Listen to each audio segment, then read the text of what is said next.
P of x, which is ax cubed plus 3x squared plus bx minus 12, has a factor which is 2x plus 1. When P of x is divided by x minus 3, the remainder is 105. Find the values of a and b. So let's deal with the factor first.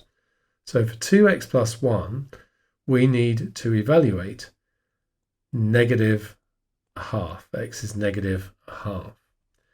So if we do P of negative a half, what's that going to give me? So negative a half cubed is negative 1/8. So that'll be negative a divided by 8. Negative a half squared is a quarter, so that's going to be plus 3/4. Then we'll get negative b over 2, take away 12, and because that's a factor, we know that's equal to 0. So let's get rid of these fractions by multiplying through by 8. So I'll get negative a plus, now if I multiply 3/4 by 8, 8 divided by 4 is 2, so I end up with 6. And then 8 times b over 2, that's going to be negative 4b.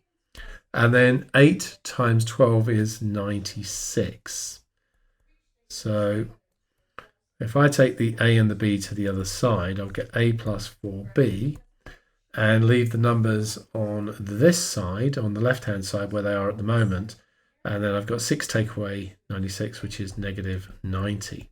And we'll call that one equation 1. Now, to divide by x minus 3, we just evaluate P of 3.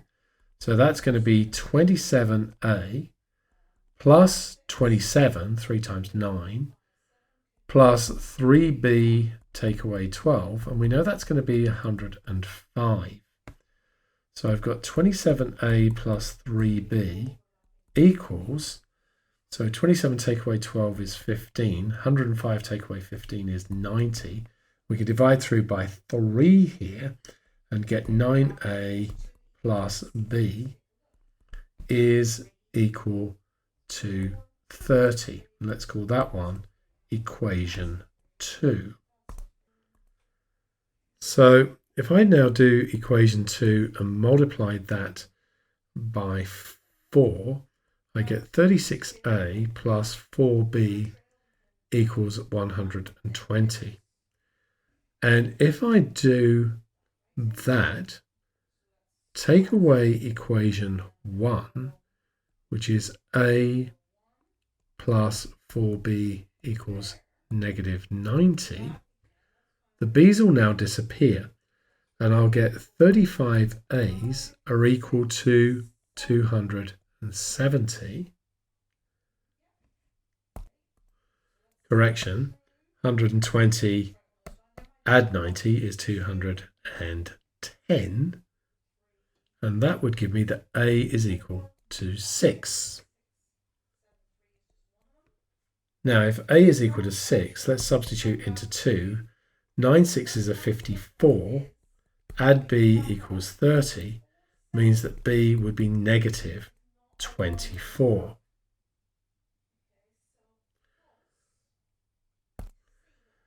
So, using our values of a and b, we want to write P of x as the product of 2x plus 1 and a quadratic factor.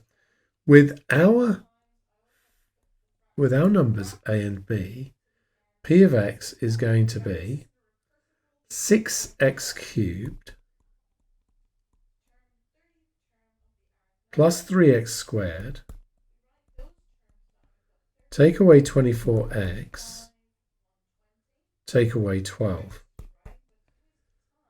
We know that 2x plus 1 is a factor. We showed that earlier on. Or we used that earlier on. So we've got 2x plus 1, and then we've got a quadratic. Now, if this is 6x squared, this must start 3x squared, so that when we expand out, we get the 6x cubed. If this is a plus 1, this needs to finish with a negative 12. We don't know what goes in the middle, but we can investigate that by looking at the coefficient, say, of x squared. Here, that is 3. What's going to give an x squared here? We'll get 3x squareds from there, and we'll get 2a's from there. that must mean that a is 0. So we now have 2x plus 1, 3x squared, take away 12, which you could actually take out the common factor of 3 and do 3, 2x plus 1, x squared, take 4. Although that's not necessary to get the marks. You get the marks just here. Hence solve p of x equals 0. Well, if this is equal to 0, then 2x plus 1, x squared minus 4, which factorizes to x minus 2, x plus 2 because it's adopts, is equal to 0. And the first one gives us x is negative a half, and then we get 2 and negative 2 from the other brackets.